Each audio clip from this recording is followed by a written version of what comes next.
High court தீர்ப்பு வந்திருக்கு. தீர்ப்பு ஓரளவுக்கு தொழிலாளிக்கு சாதகமா தான் வந்திருக்கு.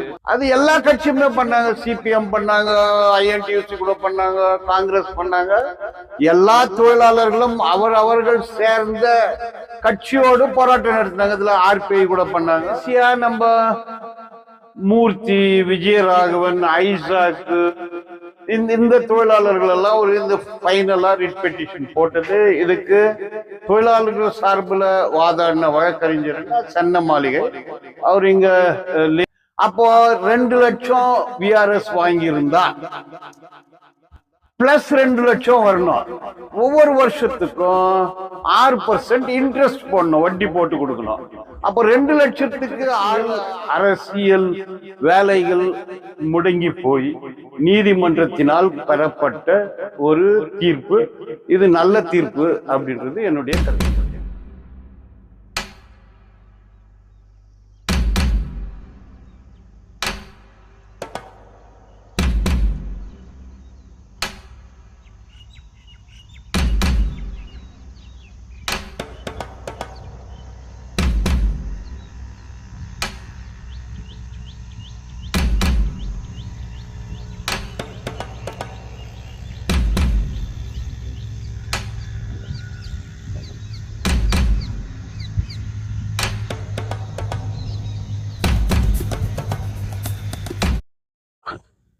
அனைவருக்கும் வணக்கம். ஒரு ஹைகோர்ட் தீர்ப்பு வந்திருக்கு. தீர்ப்பு ஓரளவுக்கு தொழிலாளிக்கு சாதகமாக தான் வந்திருக்கு. இதில் ஒரு பிளாஷ்பேக் என்னன்னா, இந்த தங்க சுரங்கம் இந்த நாட்டுக்கு இதுவரைக்கும் சுமார் 8 லட்சம் கேஜி தங்கத்தை கொடுத்துருக்கு. இந்த தங்கத்தை வெட்டி எடுக்கிறதுக்காக நம்ம 6000 தொழிலாளிகள் பலியானாங்க. ஏர் பிளாஸ்ட்ல அப்படியே பூமியோட புதையுண்டு இறந்து போனார்கள். ஏறக்குறைய 2 லட்சம் பேருக்கு ஸ்லீகோசிஸ், நியூமோகோனிசிஸ் இந்த மாதிரியான ரத்தம் கக்கி செத்தவங்க அதிகமான பேர். இந்த பேக்ரவுண்ட்ல 1947 வரைக்கும் கிடைச்ச தங்கத்தை பூராவும் வெள்ளைக்காரன் கொள்ளடிச்சிட்டு போயிட்டான். அதுக்கு பிறகு இந்திய அரசாங்கம் வெள்ளைக்காரங்கிட்ட போட்ட ஒப்பந்தம் பிரகாரம் தங்க வயல்ல வெட்டி எடுக்கப்படக்கூடிய தங்கத்தை பிரிட்டிஷ் மார்க்கெட் ரேட்ல பிரிட்டிஷ்ல தான் விற்கணும்னு ஒரு ஒப்பந்தம் போட்டாங்க. அதன் காரணமாக 200 ரூபாய் கிராம் விற்கும் போது 100 ரூபாய்க்கு தான் அதை லண்டன் மார்க்கெட்ல வித்துட்டு வந்தாங்க. இது படிப்படியா 1987 சிக் இண்டஸ்ட்ரின்னு அறிவிச்சாங்க. இது 2001 இந்த தங்க சுரங்கத்தை மூடிட்டாங்கன்றது எல்லாருக்கும் தெரியும். அப்போ இந்த settlement package VSS special terminal benefit package 100% VRS, 50% VRS, இது பல்வேறு குழுக்கள், பல்வேறு அரசியல் கட்சிகள், பல்வேறு தொழிலாளர்கள் இதுக்காக போராட்டம் நடத்தினாங்க. 2001 தங்க வயல்ல பெரிய போராட்டம் கூட நடந்தது. அதனுடைய கோரிக்கை 100% VRS. இப்போ இந்த 100% VRS புனரமைப்பு, மைன்ஸை தொடர்ந்து நடத்துறது, இதை ஒட்டி பலர் வழக்குகள் தொடுத்தார்கள். அது எல்லா கட்சியுமே பண்ணாங்க. சிபிஎம் பண்ணாங்க, ஐஎன்டியூசி கூட பண்ணாங்க, காங்கிரஸ் பண்ணாங்க. எல்லா தொழிலாளர்களும் அவர்கள் சேர்ந்த கட்சியோடு போராட்டம் நடத்தினாங்க. இதில் ஆர்பிஐ கூட பண்ணாங்க. அதனால ஸ்பெசிஃபிக்கா இவங்க தான் பண்ணாங்க அப்படின்னு சொல்ல முடியாது. ஒரு ரிட் பெட்டிஷன் போட்டாங்க, அது ஒரு முடிவுக்கு வந்தது. இன்னொரு ரிட் பெட்டிஷன் போட்டாங்க. அதுல ஹைகோர்ட்ல இது not a direction, it is only a recommendation சொன்னாங்க. கடைசியா நம்ம மூர்த்தி, விஜயராகவன், ஐசாக், இந்த தொழிலாளர்கள் எல்லாம் ஒரு இந்த ஃபைனலா ரிட் பெட்டிஷன் போட்டது. இதுக்கு தொழிலாளர்கள் சார்பில் வாதாடின வழக்கறிஞர்னா சென்ன மாளிகை. அவர் இங்க லேபர் ஆஃபீஸராக இருந்தார், HR இருந்தார். அவர் ரிட்டையர் ஆன பிறகு அவர் ஹைகோர்ட்ல வழக்கறிஞராக தன்னை பதிவு செய்து கொண்டார். அவருடைய முயற்சி, அவரோட சேர்ந்து இந்த விஜயராகவன், மூர்த்தி, இந்த மாதிரி பன்னீர், இந்த மாதிரி தொழிலாளர்களுடைய ஆதரவோடு அந்த வழக்கு நடந்துட்டு வந்தது. இந்த வழக்கு நடத்துறதுக்கு ராஜேந்திர குமார் கூட ரொம்ப உறுதுணையாக இருந்தார். பல்வேறு தொழிலாளர்கள் எல்லார் பேரையும் சொல்லிட்டு போகலாம். அப்போ இந்த தீர்ப்பினுடைய சாராம்சம் என்ன அப்படின்னா 100% விஆர்எஸ். அப்போ 2001 2007 வரைக்கும் வாங்கின விஆர்எஸ் எல்லாம் 50%, லெஸ் தென் 50% இருந்தது. 2007 50% விஆர்எஸ் வாங்கினாங்க. இப்போ இந்த தீர்ப்பு என்ன சொல்லுதுன்னா 2001 இந்த 100% விஆர்எஸ், அதாவது நோட்டிபிகேஷன் டேட்டட் 6/11/2001 ஆபீஸ் மெமரண்டம் பிரகாரம் ஓஎம், அது பிரகாரம் 100% விஆர்எஸ் எல்லா ரிட்டையர்டு தொழிலாளிக்கும் அந்த டேட்ல பணியில் இருந்தவங்களுக்கு கொடுக்கணுன்றது இந்த தீர்ப்பு. அப்போ 2 லட்சம் விஆர்எஸ் வாங்கியிருந்தா பிளஸ் 2 லட்சம் வரணும். ஒவ்வொரு வருஷத்துக்கும் 6% இன்ட்ரெஸ்ட் போடணும், வட்டி போட்டு கொடுக்கணும். அப்போ 2 லட்சத்துக்கு 6,000 ரூபாய்னா 12,000 ரூபாய் இன்ட்ரெஸ்ட் ஒரு வருஷத்துக்கு. 10 வருஷத்துக்கு 1,20,000, 22 வருஷம் ஆயிருக்கு. அது கணக்கு போட்டால் 2.5 3 லட்சம் வரைக்கும். ஆகவே ஒவ்வொரு தொழிலாளர்களுக்கும், இப்போ உயிரோடு இருக்கக்கூடிய தொழிலாளர்கள் இறந்து போயிட்டு இருந்தால் அவருடைய குடும்பத்தாருக்கு ஒரு 4.5 லட்சத்திலிருந்து 6 லட்சம் ரூபாய் வரைக்கும் அந்த விஆர்எஸ் எவ்வளோ வாங்கினாங்க அந்த கணக்கு போட்டு இந்த பணம் கொடுக்கறதுக்கு இது ஹைகோர்ட்டுடைய உத்தரவு. கொடுக்கலன்னா கண்டெம்ட் ஆஃப் கோர்ட் வரும். எவ்வளோ நாள் தள்ளிட்டு போகிறாங்களோ அவ்வளோ நாளுக்கு வட்டி போட வேண்டிய நிலைமை ஏற்படும். ஆகவே இது ஒரு சாதகமான தீர்ப்பு தான். இந்த பணம் வருமா வராதா? நிறைய பேர் தொழிலாளி 100% விஆர்எஸ் 100% விஆர்எஸ் இன்னும் இவ்வளோ பணம் வரணும்னு ஏங்கி காத்து கிடந்து இறந்து போன தொழிலாளர் அந்த அவர்களுடைய ஆத்மா சாந்தி அடைய அந்த குடும்பத்திற்கு இந்த பணம் போய் சேரும். ஆனால் ஒட்டு மொத்தத்தில் இந்த 2 லட்சத்தை 2001 கொடுத்துருந்தா 2 லட்சம் ரூபாய்க்கு அப்போ கிருஷ்ணராஜபுரத்துலலாம் 2 சைட் வந்துருந்துச்சு. இப்போ ஒரு சைட் 1 கோடி ரூபாய். 5 லட்சம் ரூபாய்க்கு கிருஷ்ணராஜபுரத்தில் சைட்டே வாங்க முடியாது, கேஜிஎஃப்லேயே வாங்க முடியாது. ரூபாய் நோட்டு, ரூபாயுடைய மதிப்பு குறைந்து போச்சு. இதற்கெல்லாம் காரணம் மத்திய அரசு தான். மத்திய அரசு நம்ம இந்த நாட்டினுடைய குடிமக்கள், நம்ம ஓட்டு போட்டு தான் எலெக்ஷனில் வரா.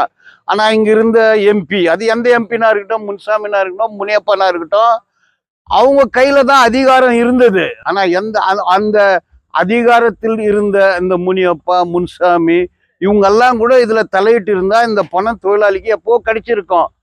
பெட்டர் லேட் தென் நெவர் என்ற மாதிரி நீதிமன்றத்தால் வழங்கப்பட்ட ஒரு நியாயம், நீதிமன்றத்தால் வழங்கப்பட்ட ஒரு தொகை, நீதிமன்றத்தின் தலையீட்டால் கிடைத்தது. இதுக்கான காரணம் கவர்மெண்ட் ஆர்டர் தான். 2001 கவர்மெண்ட் ஆர்டர் டிலே 20 வருஷம் 22 வருஷம் டிலே ஆனதுக்கு காரணம் இந்த அரசு தான். அது காங்கிரஸ் அரசாக இருக்கலாம், இல்லை பிஜேபி எதனா இருக்கட்டும்.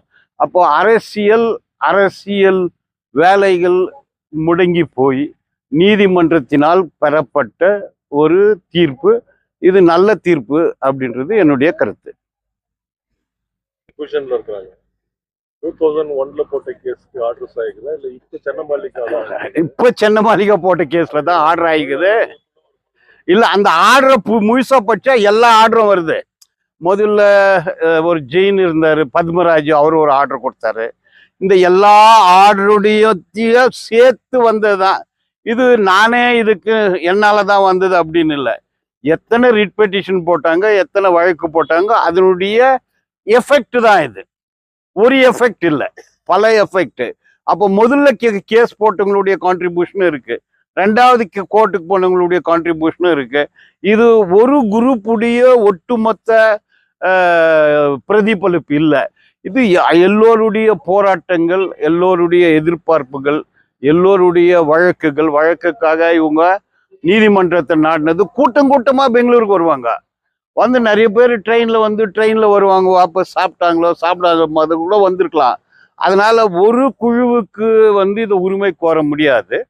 எல்லாரும் யாரெல்லாம் வழக்கு தொடுத்தார்களோ, யாரெல்லாம் போராட்டம் செய்தார்களோ, எல்லா தொழிலாளர்களின் கூட்டு உழைப்பு தான் இந்த தீர்ப்பு. இந்த ஆர்டர்ஸ் மேல 2000 அதெல்லாம் மெர்ஜா இருக்கு. இதுல அந்தந்த தீர்ப்பு எல்லாத்தையுமே இந்த தீர்ப்புல இது இந்த பெஞ்சில் இந்த மாதிரியா இருக்குது, இந்த பெஞ்சில் இந்த மாதிரியா இருக்கு, கம்பெனி அப்ளிகேஷன்ல இந்த மாதிரியா இருக்குன்ற அந்த தீர்ப்புல முழுசா வருது. இது ஒண்ணுன்னு இல்லை, இது குமுலேட்டிவ் எஃபெக்ட். எல்லாவுடைய வழக்கு தொடுத்தாங்களே அதனுடைய கலவை தான் இது. அதனால வழக்கு போட்ட எல்லாருக்குமே இதனுடைய பிரதிபலிப்பு உண்டு. அவர்களுக்கும் இந்த பெருமை சேரும். மைண்ட்ஸ் ஆஃப் மினிஸ்டர் வந்திருந்தப்போ ஒரு ஸ்டேட்மெண்ட் கொடுத்தாங்க. எந்த கேஸ் வந்துட்டு இப்போ ஜட்ஜ்மெண்ட் ஆனாலும் நாங்கள் அப்பீல் போறது இல்லை, ஆனால் அசட்ஸுங்களை வித்ததுக்கு அப்புறமா தான் நாங்கள் செட்டில்மெண்ட் பண்ணுவோம் அப்படின்னு ஒரு ஓப்பன்ல பேசியிருக்கிறார். அவரு முழுமையா தெரியாம பேசியிருக்கலாம். அவரு இது நீதிமன்ற தீர்ப்பு, இது அந்த மாதிரி இல்லை. அந்த மாதிரி ஒரு தீர்ப்பு கூட கொடுத்தாங்க. இது மேனேஜ்மெண்ட்டுடைய வாதம் இது. அப்ப அவங்க என்ன சொல்றாங்கன்னா, இங்க இருக்கக்கூடிய சொத்துங்களெல்லாம் வித்து அந்த பணத்துல தான் கொடுக்கணுன்றது அது மேனேஜ்மெண்ட்டுடைய வாதம். இந்த கேஸ்ல கூட additional solicitor general of India அதே வாதத்தை தான் வைக்கிறாரு. அது நீதிமன்றம் அதை வந்து நிராகரிச்சு இந்த தொழிலாளர்களுக்கு இந்த உரிமை உண்டு, இதை நீங்க கொடுக்கணும். அது வந்து ஃபண்டு கவர்மெண்ட் தான் கொடுக்கணும். அது வந்து சென்ட்ரல் கவர்மெண்ட். அதான் நான் முதலே சொன்னேன். அது முன்சாமினா இருக்கட்டும், முனியப்பனா இருக்கட்டும், இவர்களுடைய ஈடுபாடு இதுல எதுவுமே இல்லைன்னு சொல்லலாம். அவங்க எல்லாம் சரியா இருந்திருந்தா இந்த தொகை அந்த தொழிலாளர்களுக்கு 2001, 2, 3, 4, 5 கிடைச்சிருக்கும். அவங்களுக்கு இதனுடைய புரிதலும் இல்லை, இந்த தொழிலாளர்கள் மீது அக்கறையும் இல்லை, இந்த தொழிலாளர்களுக்கு இந்த தொகை கிடைக்க வேண்டும் என்கின்ற ஒரு ஃபீலிங் இல்லை, அந்த எமோஷனல் அட்டாச்மெண்ட் இல்லை. இந்த தொழிலாளி எல்லாருமே நல்லா இருக்கணுன்ற ஒரு ஃபீலிங், எமோஷனல் அட்டாச்மெண்ட், மனதளவுல, உதட்டளவுல, பிசிக்கலி, மென்டலி, அந்த எமோஷ்னலி அந்த மாதிரியான ஒரு பந்தம் இந்த எம்பிங்களுக்கும் அரசியல்வாதிகளுக்கும் இந்த தொழிலாளிக்கும் இல்லாத போச்சு. அதனுடைய விளைவு தான் இவ்வளோ பேர் செத்து போனாங்க. இதுக்கு காரணமே இவர்கள் தான். ஒரு ஜட்ஜ்மெண்ட்ல இருந்து இம்ப்ளிமெண்ட் பீரியட் எவ்வளவு நாள் ஆகும்? இப்போ எவ்வளோ நாள் டிலே பண்றாங்களோ அவ்வளோ நாள் வந்து வட்டி போட வேண்டிய நிலைமாகும். அதை வந்து கொடுக்கலன்னாக்கா கண்டுபிட்டு போகலாம். இப்போ சிங்கிள் பெஞ்சில் டிசிஷன் ஆயிருக்கு. நியாயமூர்த்தி பூனேச்சா அவர் சிங்கிள் பெஞ்சு. அப்போது கவர்மெண்ட்டுக்கு இது மேலே டிவிஷன் பெஞ்ச் இருக்குது, ரைட் இருக்குது. டிவிஷன் பெஞ்சுக்கு மேலே சுப்ரீம் கோர்ட் இருக்குது. இதை மேலும் கால தாமதம் செய்யாமல் பிரகலாத் ஜோஷி சொன்ன பிறகு இந்த ஆர்டரை எதிர்த்து கவர்மெண்ட் மேல்முறையீடு போனால் அது கவர்மெண்ட்டுக்கே லாய்க்கு இல்லை. அது மக்கள் விரோதமான அரசு. இந்த வேலையை எந்த அரசும் செய்யாதுன்னு நான் நினைக்கிறேன். எலெக்ஷனு ரிசல்ட்டு 4ஆம் தேதி வருது. அது தீர்ப்பு யார் வந்தாலும் இந்த தீர்ப்பு மேலே போனாக்கா தொழிலாளி காரி துப்ப வேண்டியதாயிடும். எல்லாமே ஒன்று திரண்டு போராட வேண்டிய அவசியம் இருக்கு. மேற்கொண்டு மேல்முறையீடு இந்த அரசு செய்யாது என்று நான் நம்புகிறேன். மேல்முறையீடு செய்தால் அது அரசு அல்ல, அவர்கள் மனிதர்களே அல்ல, அவர்கள் தொழிலாளி விரோதிகள் மாத்திரமல்ல, ஒரு தேச துரோகிகள்னு கூட சொல்றேன். ஸ்கேட்டிங் ரிங்ல பப்ளிக் எம்ப்ளாயிஸ் கூட பேசும்போது ஸ்டேட்மெண்ட் கொடுத்தீங்க, சென்னமல்லிக்கா இந்த வேஜ் ரிமிஷன்ஸ் இது மேல கேஸ் போயிருக்கிறதுனால நான் அதில் இன்வால்வ் ஆக மாட்டேன். பிஜிஎம்எல் தொழிலாளர் வீடுங்க இஷ்யூல நான் இன்வால்வ் ஆகும், அது என்ன இருக்குதோ நாங்கள் போராடுறோம். இப்போ ஜட்ஜ்மெண்ட் ஆயிடுச்சுங்க. சப்போஸ் கண்டெம்ப்ட் ஆஃப் கோர்ட் அதெல்லாம் டெஃபினட்டா பண்ணலாம் டெஃபினட். இப்போ இந்த தீர்ப்பில் என்ன இருக்குன்னா, வீடு விஷயம் கூட சொல்லப்பட்டிருக்கு. அது ஏற்கனவே பத்மராஜ் அவர்களுடைய தீர்ப்புல கூட இருக்கு. யார் யார் எந்தெந்த வீட்டில் இருக்கிறாங்களோ ஒரு 1000 ஸ்கொயர் ஃபீட்டுக்குள்ள இருந்தா ஒரு ஸ்கொயர் ஃபீட் 20 ரூபாய்க்கு விற்கணும்னு. 3000 ஸ்கொயர் ஃபீட் வரைக்கும், 1000லேருந்து 3000 வரைக்கும் அது வந்து 30 ரூபாய் ஒரு ஸ்கொயர் ஃபீட்ல விற்கணும்னு. கொஞ்சம் பேருக்கெல்லாம் இப்போ இதெல்லாம் கொடுத்துருக்குறாங்க, டாக்குமெண்ட்ஸ் எல்லாம், பொசிஷன் சர்டிஃபிகேட்டு. அப்போ அந்த நிலைமைக்கு வராதுன்னு எதிர்பார்க்குறேன். இது கோர்ட் ஆர்டரு. இந்த கோர்ட் ஆர்டரை மீறி இந்த நிர்வாகமோ அரசோ செயல்பட்டால் அந்த கேஸில் நான் கூட இணைஞ்சிக்கலாம். இதில் வந்து கிளிஃப்டன் ரொசாரியோ அப்படின்ற ஒரு அட்வொகேட்டை அமிக்கஸ் குரியை அப்பாயிண்ட் பண்ணிக்கிறேன். அவரெல்லாம் நம்ம ஃப்ரெண்ட்ஸ் தான்.